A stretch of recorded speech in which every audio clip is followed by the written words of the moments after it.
Hi, welcome to my channel. ഇന്ന് ഞാനിവിടെ present ചെയ്യാൻ പോകുന്നത് കടച്ചക്ക കൊണ്ടുള്ളൊരു കറിയാണ്. അത് ചില സ്ഥലത്ത് ശീമച്ചക്ക എന്നും പറയും.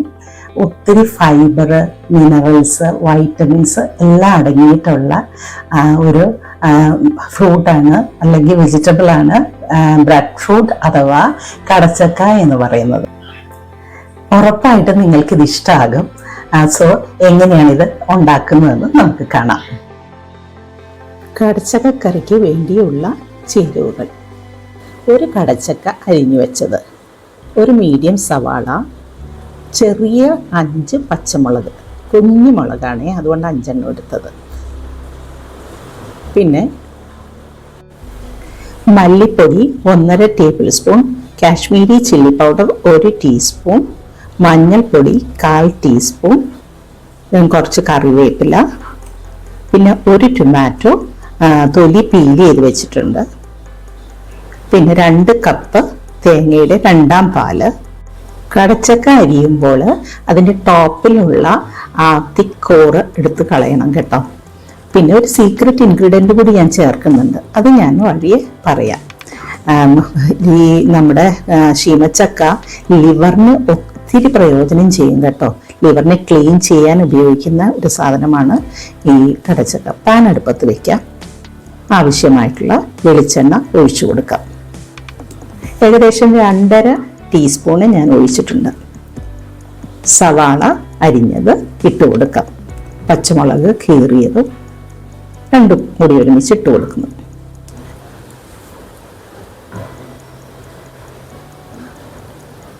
സവാള നന്നായി വഴലുന്നതിന് വേണ്ടി നമുക്കൊരു 1/4 ടീസ്പൂണ് ഉപ്പ് ഇട്ട് കൊടുക്കാം. കുറച്ച് കറിവേപ്പിലയും ഇട്ട് കൊടുക്കുക.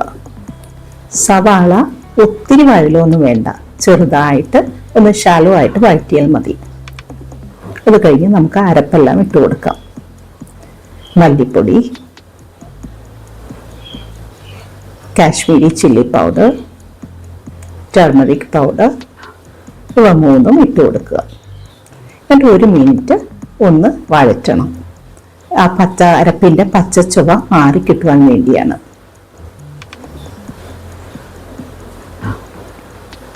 ഒത്തിരി ടേസ്റ്റുള്ള കറിയാണ് കേട്ടോ, നമ്മളിത് ഉണ്ടാക്കണം.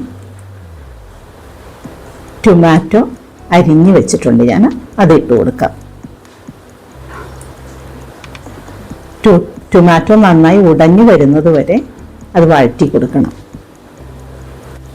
കടച്ചക്കയിൽ ഫൈബർ നന്നായിട്ട് അടങ്ങിയിട്ടുണ്ട്, അതുകൊണ്ട് ദഹന സംബന്ധമായ രോഗങ്ങൾക്ക് ഒത്തിരി നല്ലതാണ്.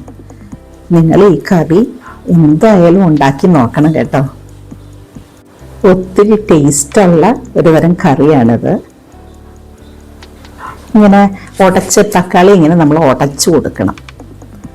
തക്കാളി നന്നായിട്ട് ഉടഞ്ഞിട്ടുണ്ട്.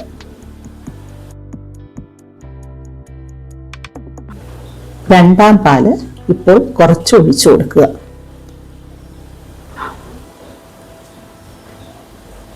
അരിഞ്ഞു വെച്ച കടച്ചക്ക ഇപ്പോൾ നമുക്ക് ഇട്ട് കൊടുക്കാം. തേങ്ങാപ്പാല് കുറച്ചുകൂടി ഞാൻ ഒഴിച്ചു കൊടുക്കുകയാണ്. 3/4 ടീസ്പൂൺ സോൾട്ടും കൂടി ഞാൻ ഇട്ട് കൊടുത്തു.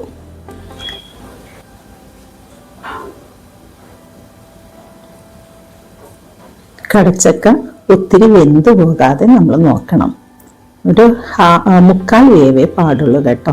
ഇപ്പം നമുക്ക് അടച്ചു വെച്ച് വേവിക്കാം. കൂടുതൽ വെന്താൽ കടച്ചക്ക കുഴഞ്ഞു പോകും, അപ്പോൾ ഇതിനൊരു മോള പോലെ ആകും. അപ്പോൾ നോക്കിയേ, കടച്ചക്ക അത് കറക്റ്റ് വേവായിട്ടുണ്ട് കേട്ടോ. ഞാൻ കുറച്ച് പാലും കൂടി, ബാക്കിയിരുന്ന പാലും കൂടി ഒഴിച്ചു കൊടുത്തു. സീക്രട്ട് ഇൻഗ്രീഡിയൻറ്റ് പറഞ്ഞത് ഞാൻ ഇട്ട് കൊടുക്കാൻ പോവുകയാണ്. എന്താണാവോ എന്ന് നിങ്ങൾ വിചാരിച്ചിട്ടുണ്ടാവും അല്ലേ? വേറെ ഒന്നുമല്ല, നമ്മുടെ സ്വന്തം കോഴിമുട്ട പുഴുങ്ങി സ്ലൈസ് ചെയ്ത് വെച്ചത്. മുട്ടയുടെ ടേസ്റ്റ് കടച്ചക്കയിൽ പിടിക്കുവാൻ വേണ്ടി 1 മിനിറ്റ് ഒന്ന് വേവിക്കണം.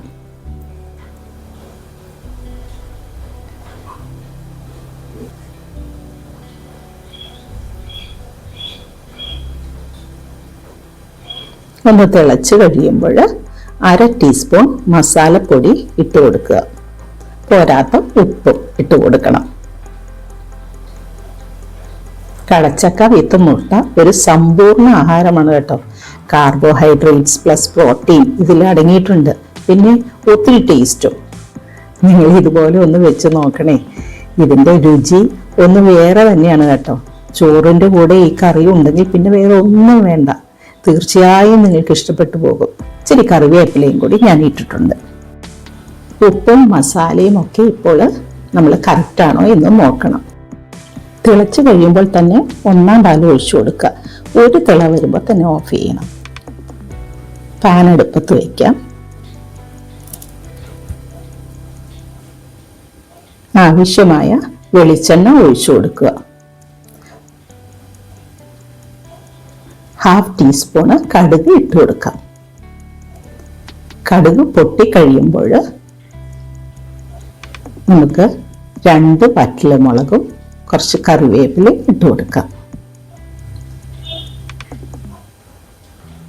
മൊരിഞ്ഞു കഴിയുമ്പോൾ 1 നുള്ള് കാശ്മീരി ചില്ലി പൗഡർ ഇട്ട് കൊടുക്കും. അത് കറിക്ക് കാണാൻ നല്ല ഭംഗിക്ക് വേണ്ടിയാണ് കേട്ടോ. ഉടൻ തന്നെ അത് നമ്മൾ കറിയിലോട്ട് ഒഴിച്ചു കൊടുക്കുക. എന്നിട്ട് പാൻ ഉടനെ തന്നെ അടച്ചു വയ്ക്കും.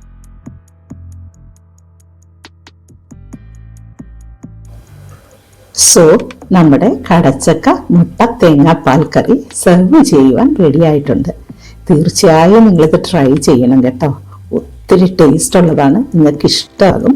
സോ നെക്സ്റ്റ് വിഭവവുമായി നിങ്ങളുടെ മുമ്പിൽ വരുന്നത് വരെ ലവ്ലി നസ്രത്ത്.